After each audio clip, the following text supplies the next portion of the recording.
Today I want to give you 3 simple but profound ways that you can protect your marriage from a potential divorce, which I know you think isn't going to happen, but let me tell you, the devil is working overtime to try to destroy your marriage. In John 10:10, Jesus says the thief comes to steal, kill, and destroy. He wants to destroy your marriage, especially if you're a follower of Jesus. He wants to obliterate your marriage. So we have to be aware of some of his schemes and then fight against those schemes. One of his schemes is to get you emotionally bonded with another man other than your husband.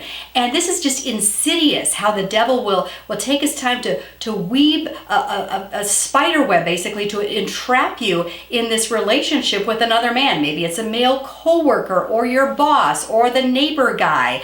But make no mistake, the enemy uses this strategy successfully all the time. It usually starts out very innocent. You're just chatting over the fence with your neighbor, and after a while you get to know each other better, and pretty soon he starts telling you about his problems at home, and then you share your problems at home. Or it happens in the workplace with a male coworker. Maybe you're working in a tight partnership with this male coworker, which can be very bonding, and over time you start to develop like this bond together. You know, it's me and him as a partnership, as a team, and pretty soon you feel like it should be a team in all ways, if you know what I mean.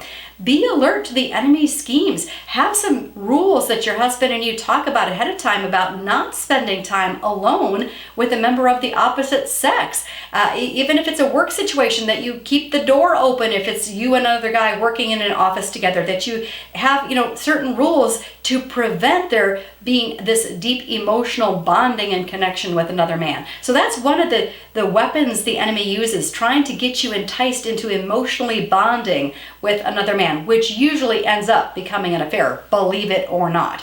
Second strategy he uses is try to get you to dwell on your husband's faults. Oh, he does this pretty successfully too. Getting you to start just making this mental list of all of the grievances you have against your husband, like this big long list, and then you start to develop all this toxic resentment, and pretty soon, after years, that ends in divorce. So take care of those issues that are actually very serious, but otherwise refuse to dwell on your husband's imperfections. In fact, boss around your thought life and start intentionally dwelling on his good qualities. And I know he has a few. And third way that he gets us to try to implode our marriage is by getting us to think about the grass is greener on the other side. I deserve a better husband. I deserve a different husband. Oh my goodness, he's always tempting us to look at someone else's husband and say, oh, I wish my husband was like that. Well, guess what? That lady's not perfectly content with her husband either, because I've learned there is no perfect human being out there. There is no perfect husband. So again, boss around your thought life.